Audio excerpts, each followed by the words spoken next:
Let's go. Part 2, reconciliation. Y'all ready for these twists? So just to recap, the last 2 videos I made, there's part 0, which is me sharing about my inner healing and deliverance journey, which is still ongoing, but I just wanted to make it clear that like I am not without sin. I have roles and patterns that led to me even being in this relationship with Chuck to begin with. Although I maintain that the betrayal is not my fault, as it is not the fault of the survivors. And then part 1 is how I experienced the whole year of being basically oppressed, depressed, and the background of our marriage, and then leading up until I found out about the affair.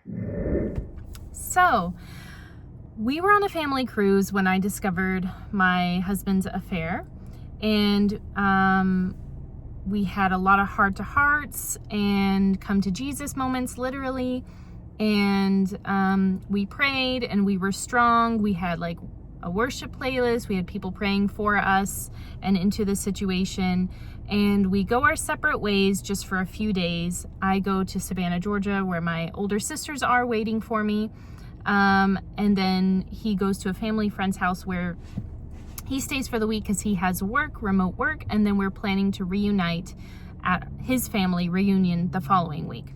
One thing I needed to mention is in April, 2 months before this happened, God gave me a dream.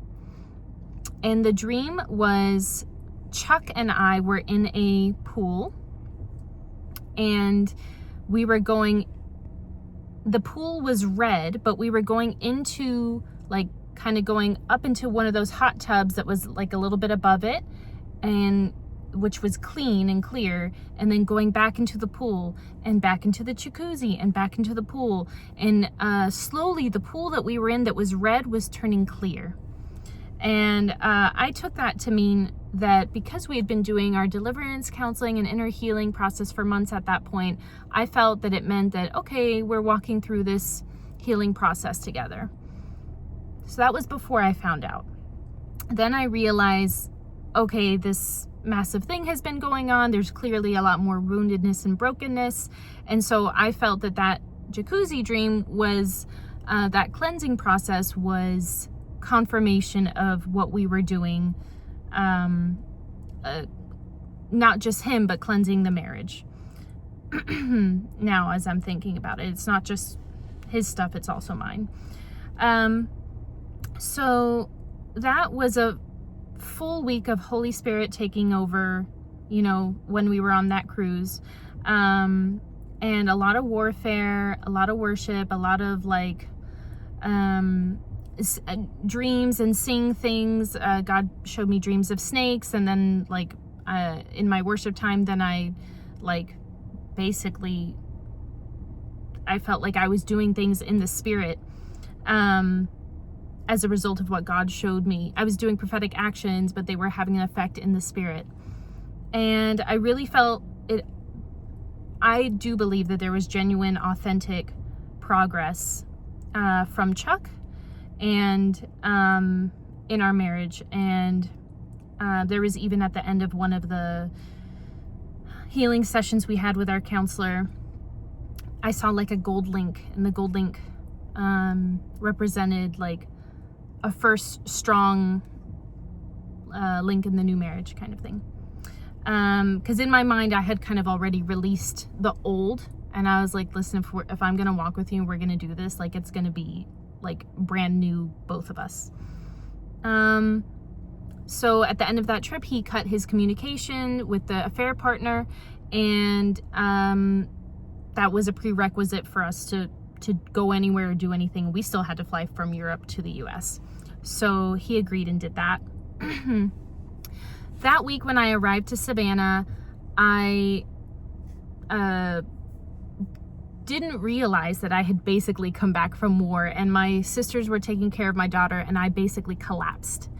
And I was grieving terribly. I was very my body was just processing what I had just been through emotionally, mentally, and spiritually. It was now like coming out, and I was just coming to terms with, oh my gosh, you know, the shock. It's like after the shock, you know, that grief. And so some of the things I did that week was like, I drew an emotions map. Hold please. Oh no, where's my bag? I was just going through my journal earlier to review like all the, like what I was feeling at that time, because there's so much I don't remember this is now like 8 months ago or 9 months ago or something. Let's see, that would have been, let's see, where's my emotions at? I journal a lot, and it's always I'm addressing God. Either it's God the Father, Jesus, Lord, Holy Spirit, and if I feel like I need to address one of the Hebrew names of God, like God who sees me, that's just what I do, because it's my journal entries are conversations with God. So I'll write something, I'll ask something, and then he'll write me back. So here I have, and I don't mind sharing this, my emotions map. And this was on Wednesday, June 4th. I wrote, around grief, I put like unsafe, deceived, hurt, foolish, stupid, gaslit, validated. Like I was right that something was wrong this whole time. And I had been saying that for years. Stuck, ugly, invalidated. I just realized that validated. It's funny. Like unseen, unloved, abused, angry, confusion, sad, robbed, attacked, lost, betrayed, unappreciated, misunderstood, misguided, weak, tired, replaced, competitive, forgotten, hopeless, guilt, impatient. And then beneath all of those are more words of how I was feeling. So I just kind of poured everything out, and I was having sessions with this healing counselor who made himself available as often as we needed. Basically every day at that point I needed help to process the trauma, give it to Jesus, just words for what I was going through, and then to be able to move through it instead of, you know, you can be stuck with those feelings for months. And it's not like I didn't have them. I still had them, but like it's kind of removing the sting and I don't know how else to explain, like because of the healing and deliverance that I've been, by God's grace, I've had access to, it's helped me to process and move through all of the different aspects of the trauma much more quickly, and even my old trauma. So I did that. I had a deliverance session with our counselor, I think at least one that week, and Chuck and I stayed in touch by email. And he was making progress because he was also having calls. He was speaking with family, friends back home. And, you know, like they were checking in on him. Like he was telling them what was going on. He was staying with some family friends that he did not tell them what was going on. I think like they were almost like spiritual parents to him. So I think could have been like afraid because of the accountability. It was all raw and new, and maybe he wasn't sure how to bring it up, and also didn't want to. He probably wanted to hide it, and we'll find out later why. And I also like asked him, because I had another dream about other things that were going on with other, let's say, elements in his life. And so I asked him, please give me the details, because I had such and such dream. I didn't tell him any of the details of the dream. I still haven't, but I just asked, can you please explain to me how this happened and what all is involved, and you know, and also tell me other things that have happened throughout our relationship that you may not have mentioned until now. And so he did come forth with that. He explained, you know, he was feeling really, I think we were both feeling the heaviness of it all. He was feeling really heavy from it, but he was also like prayerful for me, and, you know, appreciative of the sacrifice that I was making. He still like could not comprehend the compassion and forgiveness. And when we were on the cruise, he was like, why are you being so nice to me? I was like, I'm not being nice. Like, this is Holy Spirit. Like, you need to accept this olive branch from God, because this is a once in a lifetime thing. Like, I'm not, this is not me, operating out of my flesh. And I also had a dream that week about, I was reading the Jesus Storybook Bible with my daughter, and for whatever reason, Nehemiah rebuilding the wall, taking 52 weeks, is a chapter in that in that Bible. I've never even heard of it or read it in the Old Testament. But I didn't even really know who Nehemiah was, but I was reading it with her, and it just felt like, okay, 52 weeks. I felt like I was saying, like, give me a year to work with him. Commit yourselves to a year.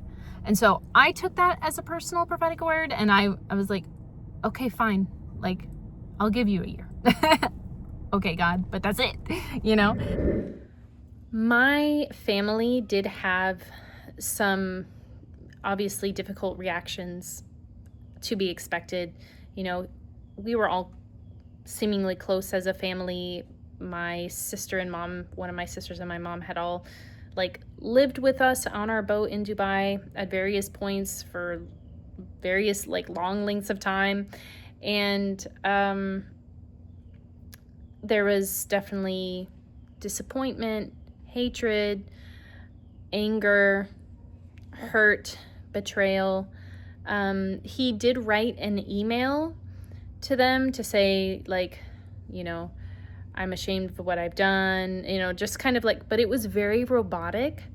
And, it was him trying to do the right thing, but lacking any kind of actual empathy and remorse. More of I feel like a terrible person and I'm going to try and do this. But because of how scattered his brain is, his heart wasn't in it, or it would have been a very different email, and everyone picked up on that. That being said, they were very supportive. They understand my faith journey. They don't maybe all agree with it all the time, but they said, we support you, whatever you do. So then we make arrangements to fly back up for the family reunion, because I said, listen, if we're gonna, I would like our child to have a relationship with their cousins, and I'm coming up so that we can continue to work through this together.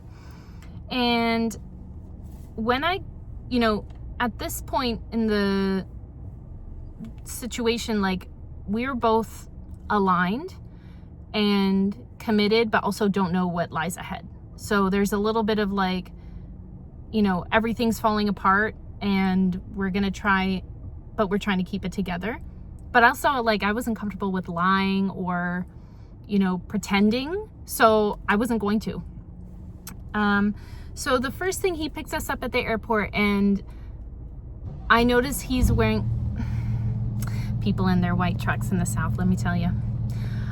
I notice he's wearing the Pinocchio socks that my daughter picked out for him when we were in Italy, a day before I found out about the affair that had been going on for almost a year. So it's funny now, but he's wearing this Pinocchio socks. I'm like, ugh. And the irony that he doesn't even realize, or maybe he does, which makes it worse. And then after that, I felt like my daughter's running ahead. She's so excited to see her dad, and they're walking together. Hey, Bobo. And the hairs on all my body were standing up, and I was like, I'm in danger. My body was telling me mentally and emotionally I'm fine, because I've already been dealing with this mental health patient for not only the last week, but years. And, I'm coming to terms with, man, he's really, everything that's, the way that he operates is really, really concerning. And he needs a psychologist. But in that moment, my body felt like it was on fire and danger and stay away. So I texted my sisters like, hey, mentally I'm fine, but my body is telling me I'm in danger. And so my sister is like, listen to that. Like, just be really careful, but listen to that. Y'all, we are body, soul, and spirit, and you need to tune into each one. More on that later. And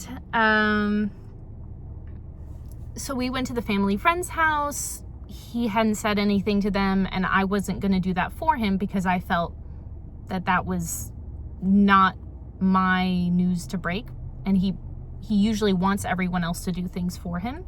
That's his MO, and I wasn't going to do that. So then we had to drive a couple hours to Cape Cod, which is where his family lives.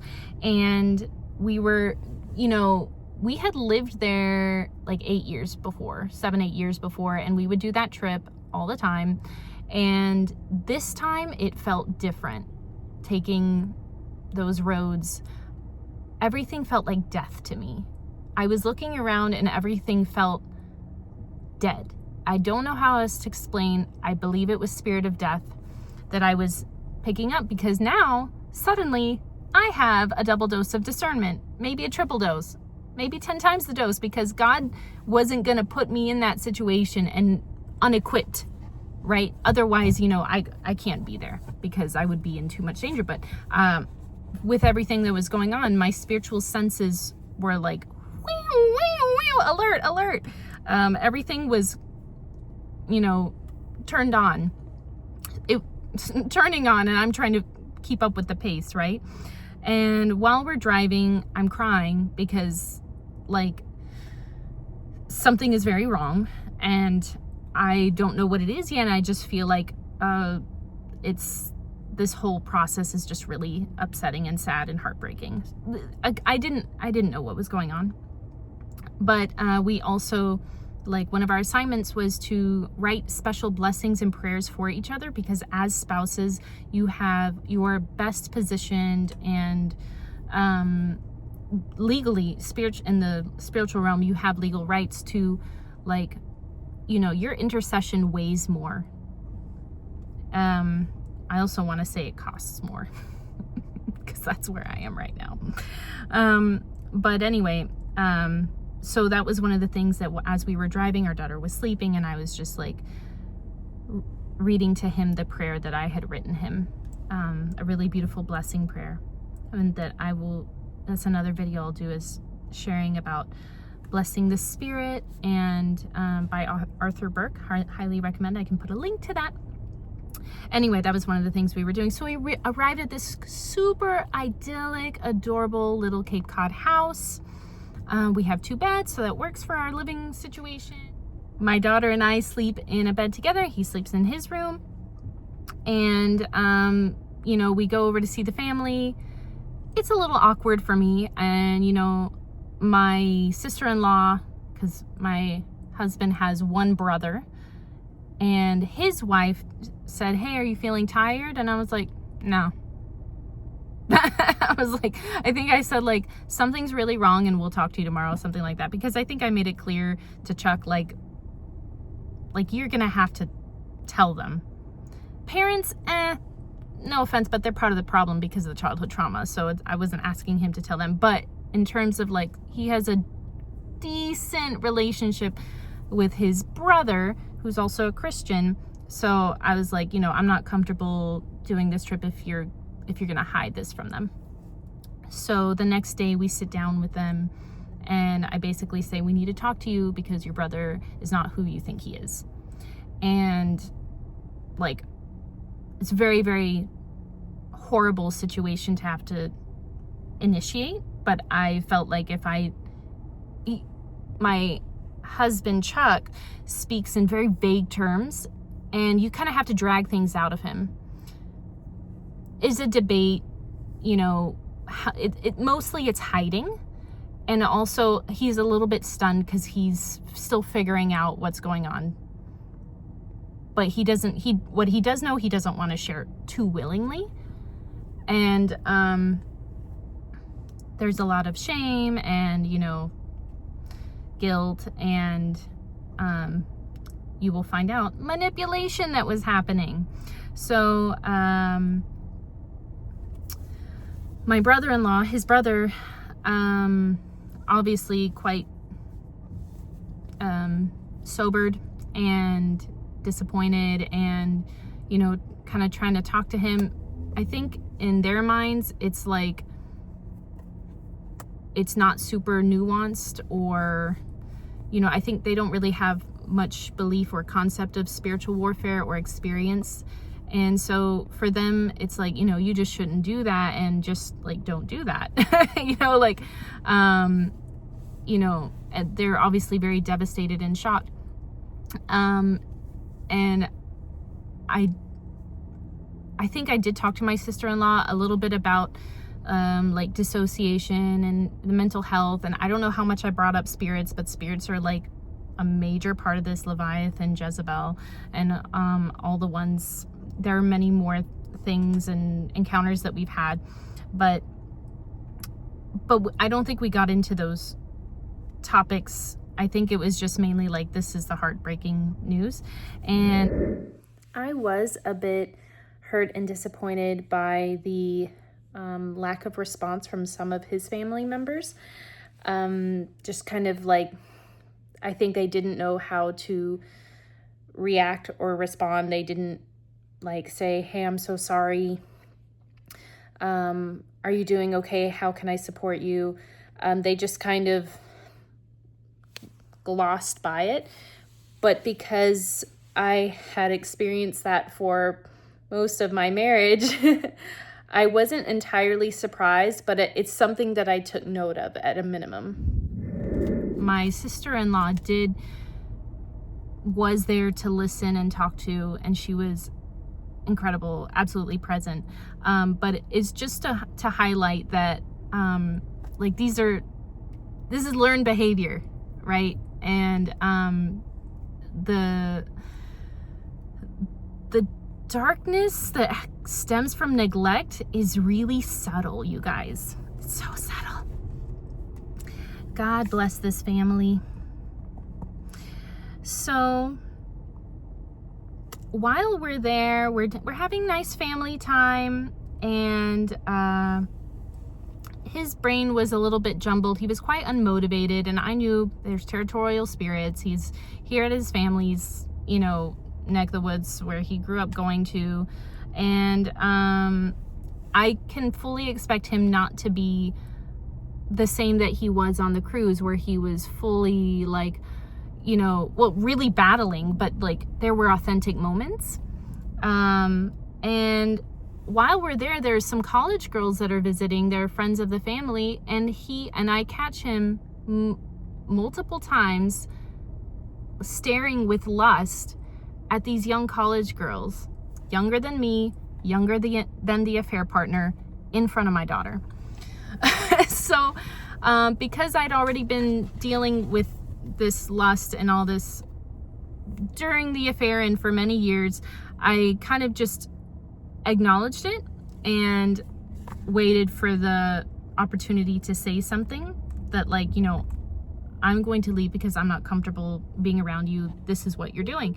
And, you know, when you're so deep in your bondage, genuinely, I think he didn't realize, because he's operating in his robotic, demonic way. That's the truth.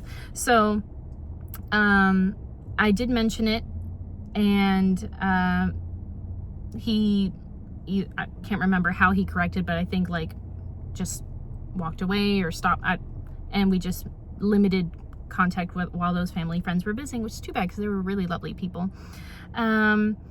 Meanwhile, he takes our daughter out for dinner one of the nights. This is just like a week-long stay, so it's a few nights. One of the nights he takes our daughter, and I ask him to, so that I can have like prayer time, because, you know, I'm in warfare mode. Like I'm well aware that I'm not safe, and I have to like really spend time listening to God. So I'd been listening to lovely teachings by Arthur Berg on fractals and all kinds of interesting things. And I have communion, and I just take like a nice bath.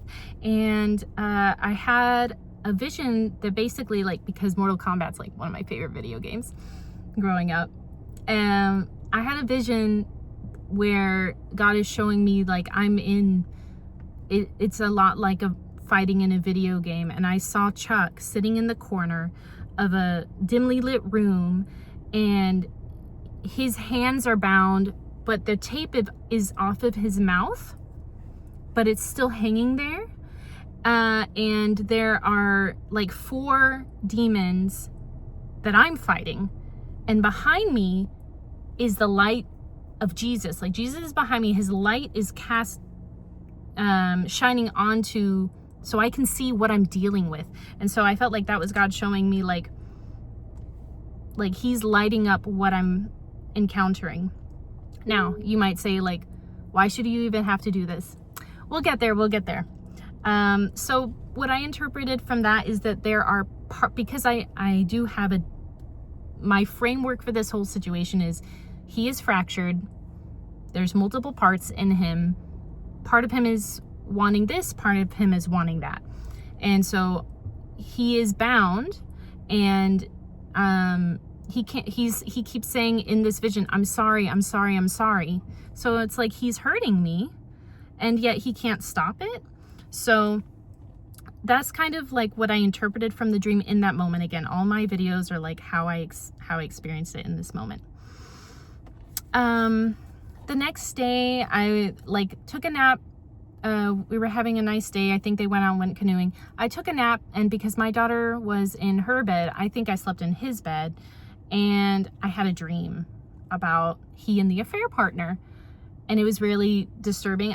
Thank God I can't remember the details, but I'd had, this was probably one of many dreams I've had of her and him. Not all God dreams, probably mostly soul dreams, who knows. And so I just felt this pounding feeling, like he was in the later he was in the shower. My daughter was, I think, napping or playing, and I was like, man, I have to check his phone again, because I don't trust that, I can't fully trust him because he's not in control of himself. And if he is in control of himself, then like I need to verify the truth, because he's not able to tell me the truth, or doesn't want to tell me the truth. Well, you guys, what did I find? Should I be this happy? I shouldn't be this happy. That's right.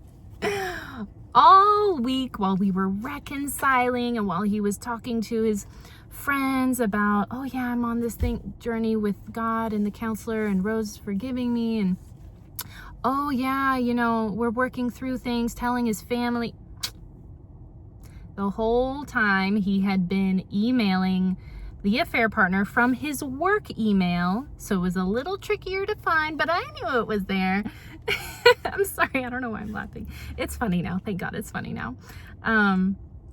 And I immediately call my counselor, because like these emails were all like, I didn't want to have to do that. I'm in love with you so much. And she was writing like, was I a mistake? Who was I to you? And oh, we're thinking about each other. Oh, we're doing other things too. That's right. It got sexual.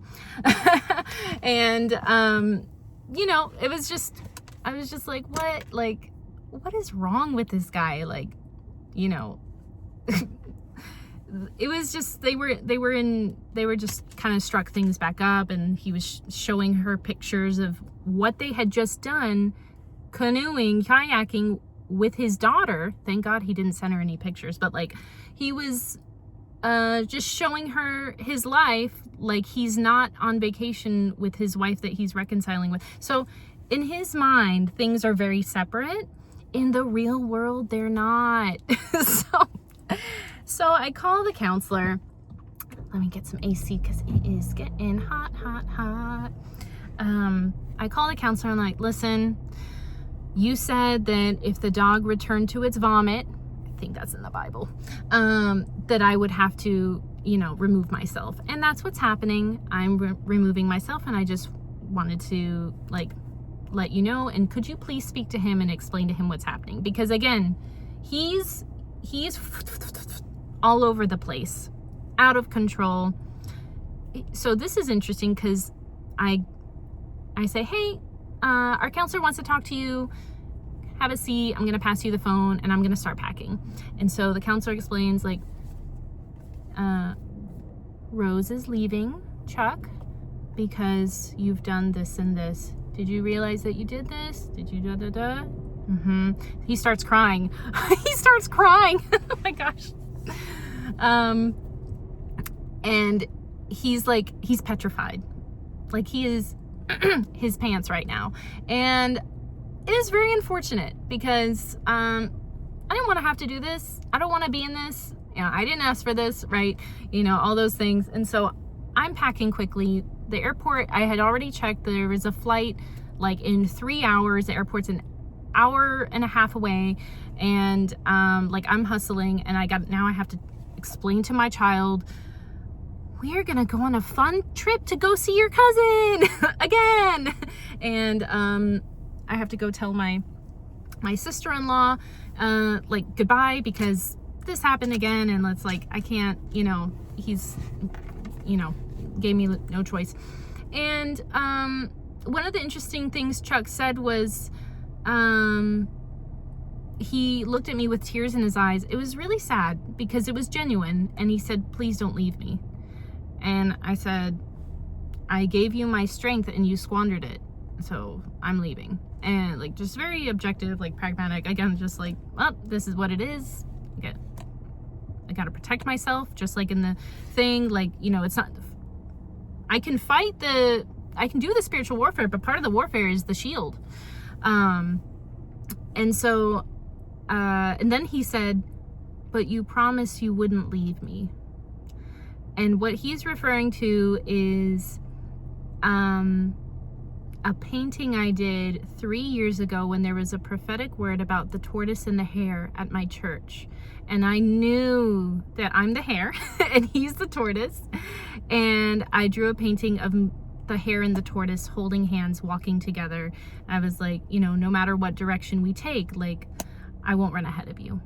Something like that. I can't remember, and I'm sure there was a verse attached to it and stuff like that. But, and I felt like he was using that against me in this moment. Like, oh, so I don't have to leave you because I said I wouldn't, and you're now twisting my words to give you license to abuse me? Like, what? Like, no. So I just didn't buy it, you know. I just got out of there. And what's funny is he had to drive me. So we drove together, and it was really nerve-wracking because we were not gonna make the flight. And there was we would have been like within a minute of the 45-minute, like, before the gate when you go to check-in, before check-in closes. So there's a huge traffic jam for no reason in Providence, Rhode Island. Providence. And maybe there's a prophetic word there. I have to think about that. And I was like, if you don't drive on the shoulder and go around this, I will get in the driver's seat and I will do it because I am not missing this flight. And thankfully, again, daughter is sleeping, napping on the way. And so he did it. And he is not a person that takes risks or breaks the law in that way, like I would in case of emergency. And this was an emergency. We get there 1 minute before check-in closes. 1 minute. He brings us in. He's like, I'm sorry. You know, like, he's still trying to figure out what's going on. And I'm like, bye. And when he leaves, I just start losing it, like a panic attack, because it was like, I am escaping my mentally, like, disordered, you know, betrayer, abuser. You know, he's controlling, he's manipulating, he's nice and he's trying to help me, but then he's also hurting me. And so it's like, I don't know who I'm dealing with, what is going on, but I know that I'm getting away. I'm fleeing and it's working. And I'm like, so it's like relief, but also fear of like, who is that person?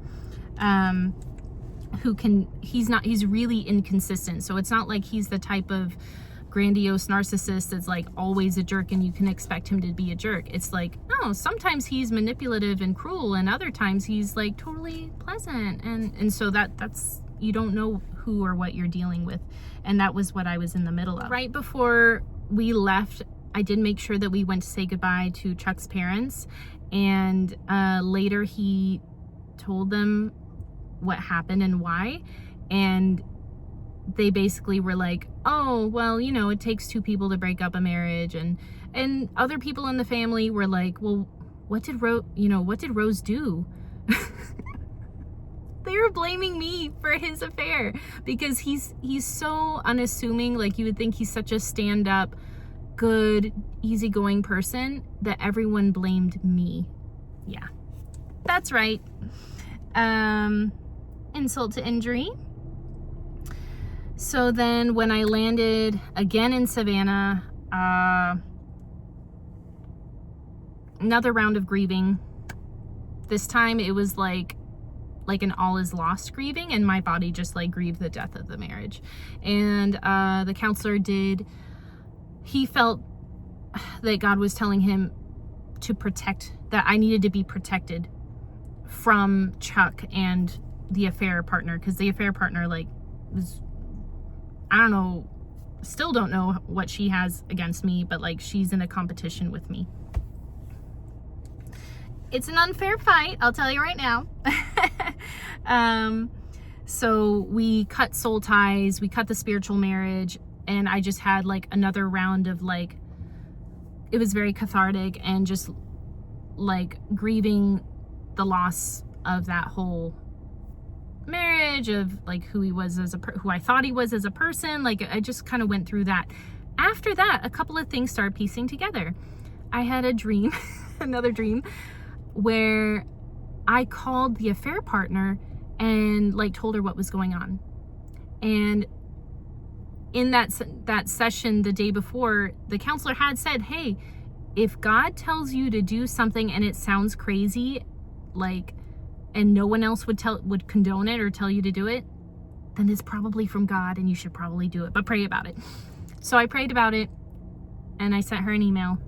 I said, listen, Chuck has, I know you probably wouldn't know this, but Chuck has some mental health issues, and I've been in your position, and let me know if you're open to a call. I'd like to talk to you and share with you what's been going on. Because, you know, he's also pulling her in all kinds of different directions. Because I could see in the emails that he's kind of jerking her around, and she was also obviously very manipulative and spirit of Jezebel, controlling and doing all that. So it's not like she's not at fault. She knew he was married when I found out all the details. They met at my church. She knew he was married and pursued him anyway. And he very, very willingly obliged, because he was very lost and unhappy, and oh, he's a parent now, and oh, she makes him feel young, and blah blah blah, all the stuff that I think our betrayed partners are used to hearing. So I called her and explained. I was like, in his first marriage, and she was like, he was married. I was like, yeah. Did he lie about that? And so we started finding things that he had been lying about and misleading about. And so I think she specifically said she felt that I was controlling, when obviously my heart is to help him come to a place of freedom. And I am his wife. I'm still his wife, girl. And I just explained, I don't desire to control him. I desire him to own his choices, and he's not owning his choices with me or with her. He's trying to pick everything, and he has no semblance that that is bad and dangerous and hurtful, and he's hurting everybody, including himself, especially his daughter. So we did talk for maybe an hour, and I prayed with her at the end, and I gave her a prophetic word because I had seen, you know, from her perspective, right, we're all either the hero or the victim. And so, you know, she definitely felt like she was the victim. She never like apologized or said, you know, I'm so sorry that for my contribution in breaking up your family. So I did pray for her at the end of that call. I felt like I had a picture of her like feeling trampled on, like a flower that had been stepped on. And that's the picture I had with her, and I shared her. I just, you know, on that call, a couple of interesting things also happened. Like she asked me, you know, if I didn't have love with Chuck, then I don't know what love is. And I was like, well, would you like me to tell you? Because like there's eros love, and that's like romantic love, but then there's also like agape love, and that's unconditional love. And that's, you know, what I have with Jesus. That's what I have with God. And that's what he wants with you too. And so I gave a couple of explanations during that call. She also, this was a little strange. At one point she was, you know, she was nice, but you could also see like she was trying to angle at what was wrong with me. So she said, did you see the email where he called you white rice? And he said, I'm something delicious. I'm gonna write a song about that, because it's like she was trying to, you know, just a little bit of a you know, to me, and like that's not that, I'm not coming from that spirit, you know. And so obviously it was a great detail, because I had seen a lot of their correspondence, and later, yes, I did find that email, and it just further explains how deranged Chuck is. So after that call, you know, I let Chuck and our counselor know, hey, I felt led to do this, and I called her, and I think it went well, and this is what happened on the call. And Chuck wanted to know the details, which I think I didn't share right away. I waited, and he also said, like, thank you for doing that. Like, I feel relieved that you did that. Hard to know which soul part I was talking to there, if that was authentic or if that was just more hiding. Will we ever know? Regarding the affair partner, God had shown me her in my dreams. I had seen her in my dreams, as I mentioned in a previous video. I had seen her spirits in my dreams, and God showed me her heart posture when she met Chuck, and her objectives. He showed me that, and he also showed me her religious background, which was not Christian.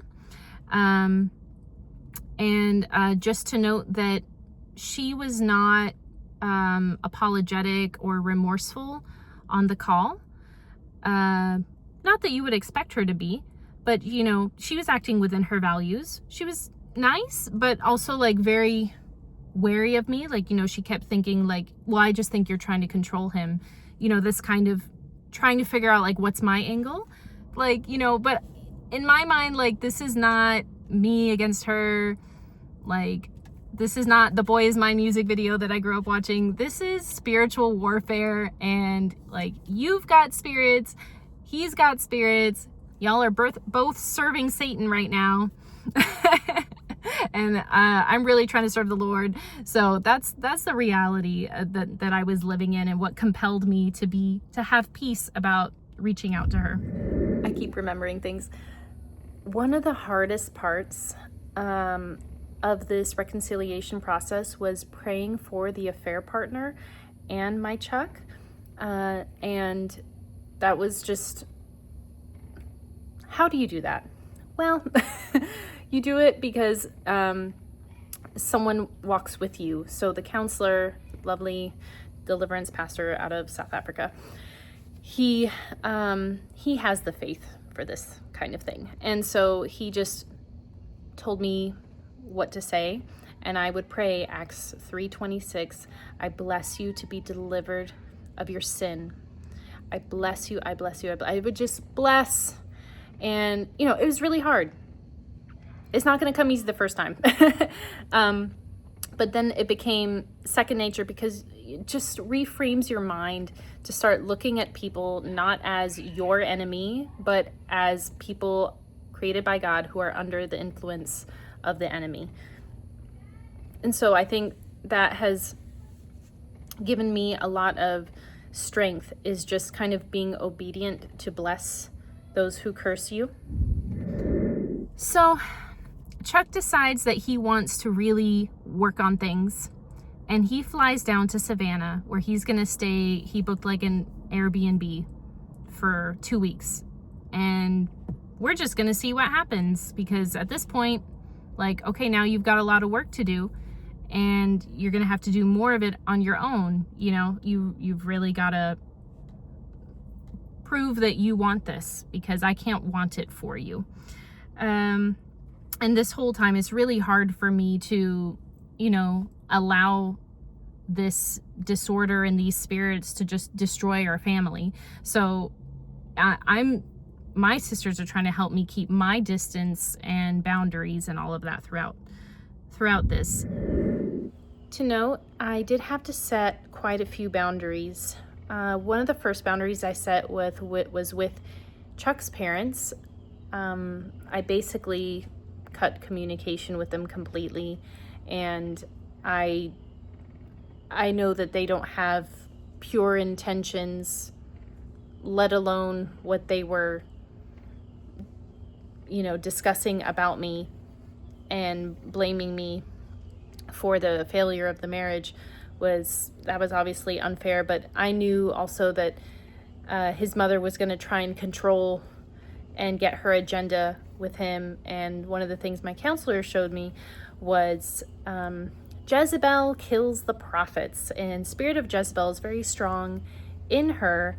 And, you know, it was clear that she was never really liked me as his wife, because I was kind of a strong woman of God. And even though she's a Christian, I'm sure y'all understand what I'm saying. Like, this was like not a warm, loving mother-in-law, daughter-in-law relationship. It was more cordial all the years, and there were a lot of times when they crossed boundaries, and Chuck struggled to protect us from that. Another boundary I had to set was more of a standard, actually. I had to, out of protection for myself and my daughter, to not get into the marriage quickly again when he hadn't been healed. I had to make my basically list of, like, this is the measurable progress that I need to see for me to feel safe and comfortable coming back into the home, you know, starting a dating relationship again, and you know, becoming married again, because that was the goal, was to reconcile,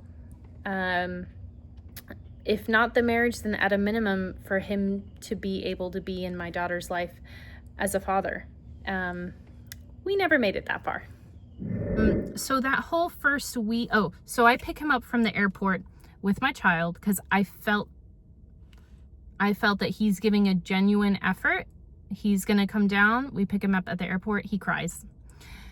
Outside of his Airbnb where I drop him off, like, we embrace, and it's a really sweet moment. It's like, it's almost like we're friends in battle or something. Again, I'm not saying it was the right thing that I did, but it really felt like there was a genuine moment there. And that, you know, we're peeling the layers, and he's getting more and more vulnerable. Now, the many layers. So that whole week was more deliverance, basically putting out fires for the whole next month. It's cutting soul ties. It's setting boundaries with the mom, because his mom, also spirit of Jezebel, was like, well, you know, again, thinking this is, I'm I'm somehow the perpetrator. She's like, well, you need to check your credit cards and make sure Rose isn't spending, you know, all your money. Crazy stuff like this. He sets boundaries with them. They start to get upset about him setting boundaries and having distance with them. He sets boundaries with the best friend who encouraged the affair and was joking about it and really nasty. Like, this guy's also perverted. And because we're really trying to protect the reconciliation process. During that week or in the next week or two, I confirmed with him, like, hey, you deleted your affair partner's number, right? And he's like, yeah, I think so. So I check. No, he hasn't. And again, that would have been something where it's like, is he dissociated or is he hiding? And so come to find out, you know, months later, he's probably hiding behind the dissociation because he's just like, oh, I'm willfully ignorant. Like, oh, but at the time, it's really hard to know because there is some genuine part of him that wants to work on things and heal, but then there's also parts of him that want to hide and protect himself from all of the vulnerability. So then that prompted me to ask further, okay, like, well, what other places could he be hiding? And so I was like, you know, are you in touch with her on LinkedIn? And he's like, no, we're not on LinkedIn. And when my back is turned, he goes to his LinkedIn and I see that he's really quiet and busy doing something. So I turn around and he's deleting messages with other women who are former colleagues. Now, he says they were just casual messages, like that he was keeping in touch with them. You don't have to hide something if there's nothing there. So, so he's, you know, maybe he, even if it wasn't like a relationship or something, like he still feels like he's doing something wrong that he has to erase. So sad. And that week I also had been remembering, because I really want to understand, in addition to my healing, I'm also deep diving into dissociation, dissociative identity disorder, multiple personality disorder. How can someone be fractured? Like, there's these mental health labels we have, but how does that translate into spirit? Like, how does God see these things? What's happening in the soul, fracturing and all this? And I remember a dream that God gave me 3 years ago, where it was a prominent pastor, and the pastor was in my living room, and he gave me a Russian doll. He was holding a Russian doll, and inside the Russian doll was a potato, and he said, "Stop mothering Chuck." And so I looked up like the significance, like potato, and I realized like potatoes, when they grow underground, it's not like one plant, one potato. It's like you see the plant up top, but then underneath the ground, there's a bunch of little or big potatoes that grow. That's how the potato plant is. It's multiple potatoes underground and one green and yellow plant or something like this. So I'm not a potato farmer, so feel free to correct me. But when I saw that, I believed it like to be a picture of what's going on inside his brain.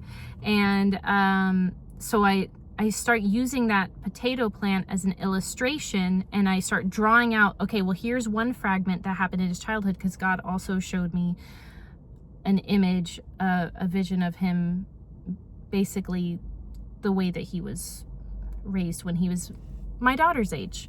And it was, you know, I don't know that all neglect is intentional, so I'm not saying these people are malicious, but there was definitely neglect, emotional neglect and emotional abandonment, which he gets diagnosed with later, spoiler alert.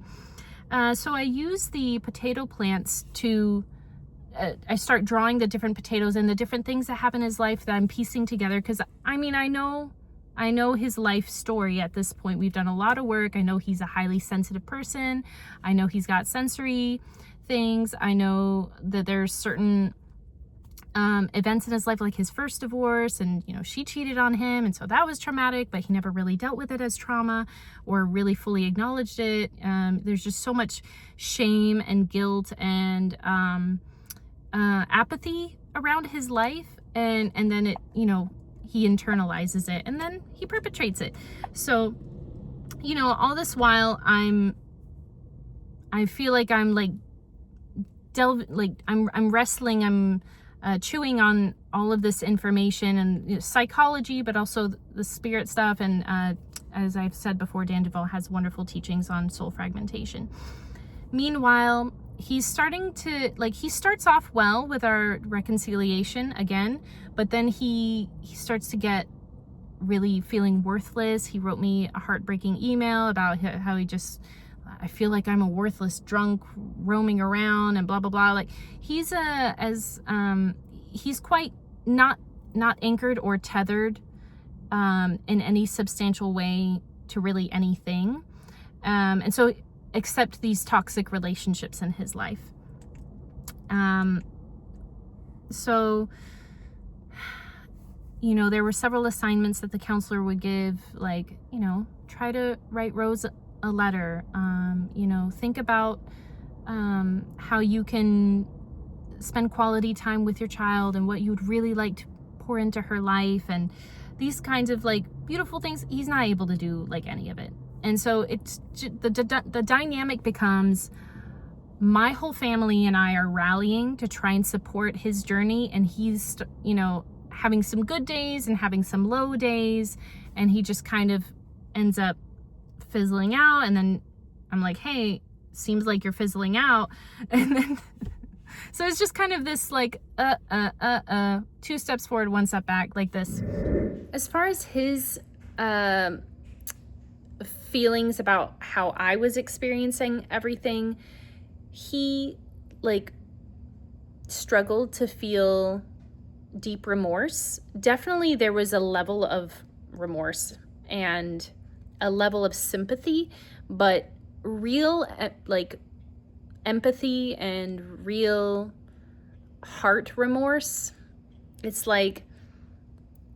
it hurt too much that he couldn't feel it, or he just didn't relate or couldn't understand. And so it's he knew that he should say something or do something. If I was crying or if I was explaining something or asking something, he would engage. But that's just one of the things that I understood was something that needed to be healed, was the fact that he couldn't really feel things on a very sincere level. There would be times where we would have a really wonderful family time, and I would reach out and just hold his hand, not kind of like how we used to, more like a companion type thing, and he would be dead to the touch. And I messaged my counselor, be like, why am I picking up on this? Why does it feel this way? It's it's there really was just a robot or no one there. He wouldn't flinch, he wouldn't respond, he wouldn't indicate. It was like I wasn't a real person reaching out to connect. It just no response. It was so strange that it gave me obviously enough pause to be like, what is this? And then there was another thing, y'all, we've been together 12 years. Suddenly that summer, out of nowhere, if I drank out of his water bottle, he would not drink after me.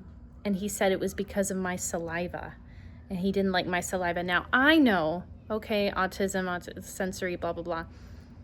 But even all the times, it's not like I slobbered on it. It was more like my lips were just touching it, and he was somehow internally repulsed by me. So that was just an interesting development. After all these years, and suddenly you have a problem drinking after me. At one point, now this is June, July, August timeframe, meanwhile, I'm having massive breakthroughs all the time because I am tethered. I am anchored to the Lord. I don't always have it right. But he works in me, and I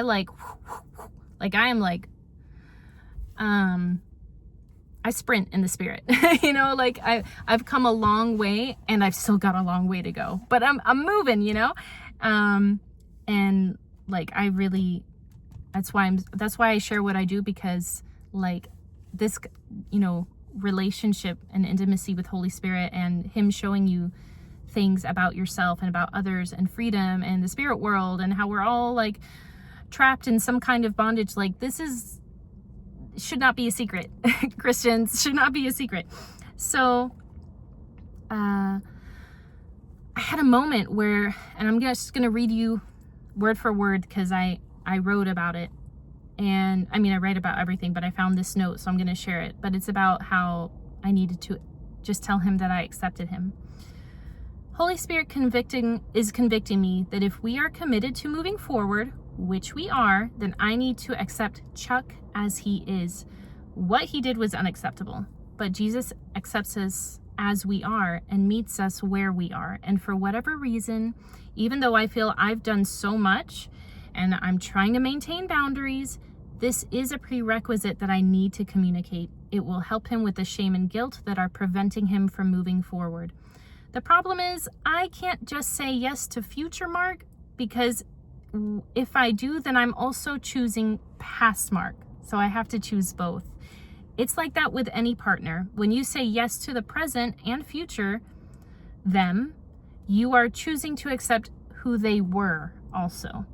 Doesn't mean that I condone it, but you are saying yes to a whole person.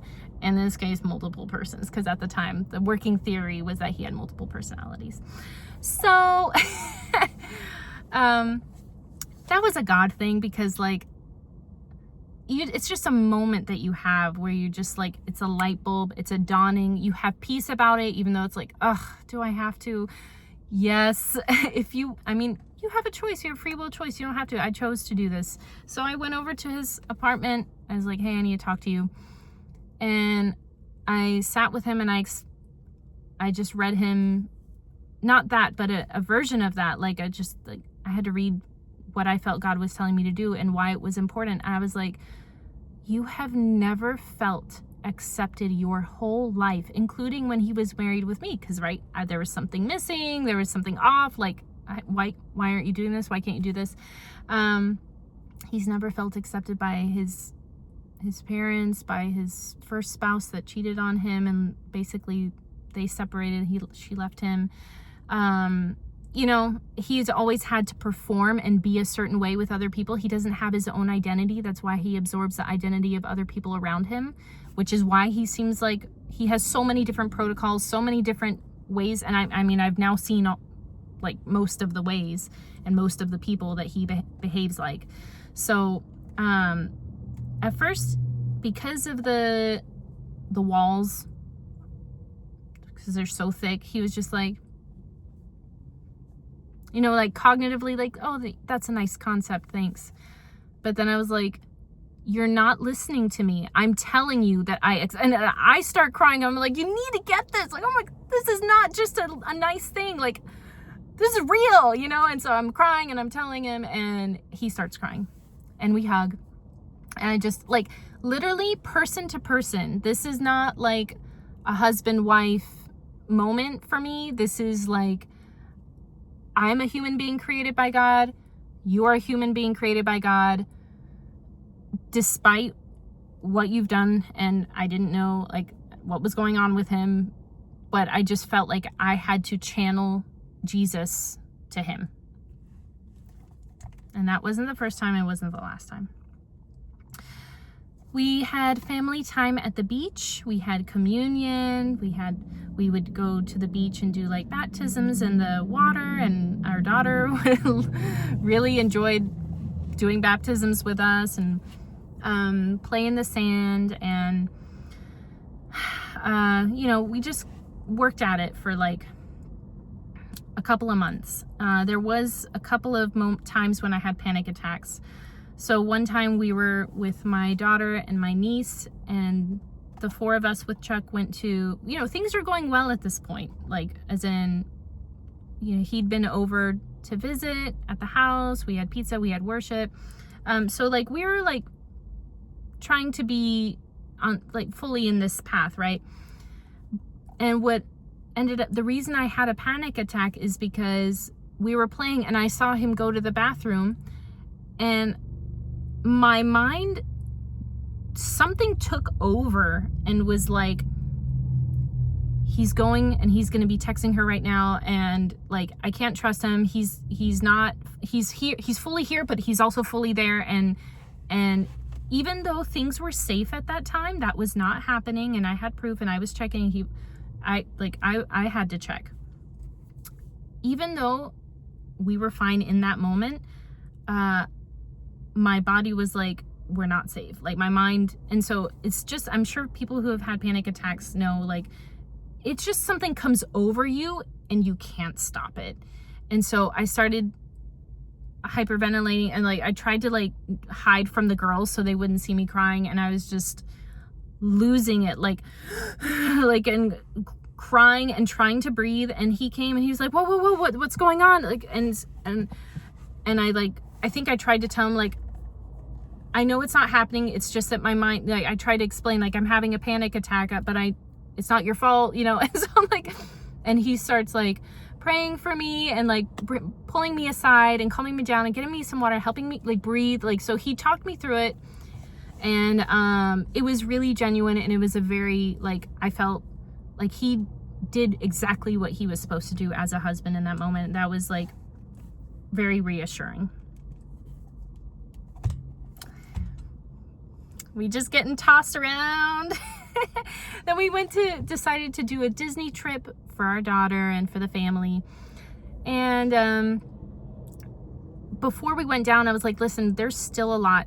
I can't just go on a trip with you. I have a lot of things that I think about, and I've been waiting to talk to you when your brain is in a healthy place and you're like less fragmented and dissociated, that I can actually connect with you and get some honest answers from you. And so we talked, he came over late one night. My sister made us brownies and ice cream. And while our daughter was sleeping, we just talked like through basically our whole relationship, what went wrong when, what he was feeling, what I was feeling, the moments that I felt discarded and neglected, and why I reacted the way I did, trying to air my concerns and get help from him. And, you know, he then internalized that and felt like it was a repeat of his first marriage. And at one point he was like, I was like, why didn't you just tell me that you were worried we were going to divorce? If you thought, you know, because he basically said, like, you know, I thought we were just going to end up like I was like, well, why didn't you tell me that? And he's like, I thought I did. Like, genuinely, again, hard to know now, but he literally thought that he had kind of communicated that. And what we got out of that was, and sharing with our counselor and psychologist, a separate guy, said that like they can think, people with his kind of fractured brain can think that they've said something and be really convinced that they did, because maybe part of them did to the other part, but it didn't come out here. So obviously I said, like, if you had thought that was going to happen, I would have reassured you, like, you know, that's not in my values, and I would, you know, I'm adjusting, like I figured you would be willing to adjust and we would just work on things. But you know, that conversation didn't happen because it happened in his head and not out of his mouth, which again, we took as a symptom of his fractured mind. So after that, we did go on that trip. We saw some family friends, did not speak to them directly about it. And our daughter had an amazing time, but there was another time at Disney that I did have another panic attack. Because everything felt so safe and normal, and it was scary. And it was a little more minor than the first one because I felt it coming on, but like I just needed to get on the phone with one of my sisters and talk to her, to let her, like, to help her talk me through it, to calm me down, because I didn't want to have a full-blown thing and then ruin like the family thing. So then I just ended up going to my room and having the rest of the night by myself. I really needed to do that. And the next day I spoke to my counselor. And so what he does is he'll help you kind of go back into the feeling of the panic attack and then replace the trauma with truth and safety and love, and you just have a God encounter in place of that panic attack memory. And I don't think I've had one since. I think I had a mini one the last time we went to a mini one the last time we went to Disney, like a week ago. It was a week ago. And I felt the feelings because it was kind of like revisiting the same wounds kind of thing. And so it's like I felt the feelings of the panic attack, but I didn't have the panic attack. I don't know how to explain it. I'm not proficient in all the things that have happened to me like the experts are, but just in sharing them, I hope that it confirms and validates the feelings of other betrayed partners, because a lot of people have no idea how devastating and confusing and fearful it is. After this, we start discussing going back to Dubai to pack up our life because we both felt that it was the right thing to do. But I'm going to cover that whole stage in another video because there's a lot that happens there. I just want to share my heart. At the end of this, I'm still in the process of separation and divorce with Chuck, and we're not really in much contact right now. But I feel that I am in a season of praying for him as a person, as an individual. And, you know, I'm still on my own journey with God individually. And I'm kind of a single mom living with my family who's graciously taking amazing care of me.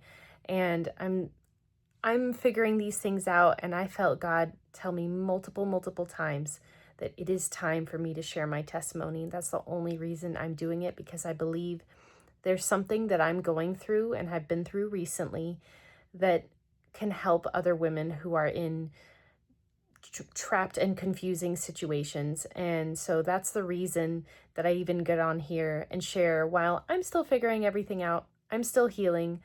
Thank God I'm kind of out of the trauma phase of, you know, being directly under psychological warfare. But, you know, God has been faithful, and there's so much more that I haven't even shared, but I'm going to touch on in other videos that I hope brings freedom and peace and clarity to you.